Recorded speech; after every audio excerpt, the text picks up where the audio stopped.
Malang nian nasib seorang ibu muda bernama Yuliana, 35 tahun, warga Kampung Sukasari, Kecamatan Talang Kelapa, Kabupaten Banyuasin.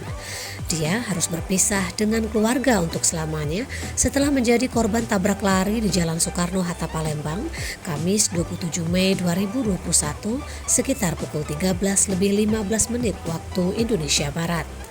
Berdasarkan keterangan dari unit laka Polrestabes Palembang, sebelumnya korban dibonceng menggunakan sepeda motor oleh suaminya hendak menuju ke arah Simpang 4 flyover. Diduga di lokasi kejadian, motor disenggol sebuah mobil dari arah belakang. Kemudian korban pun terjatuh dan terlindas.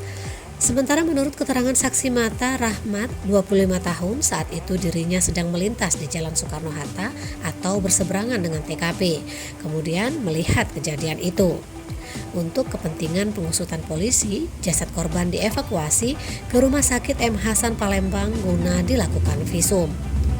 Laporan Diansyah dari lokasi kejadian untuk Anda.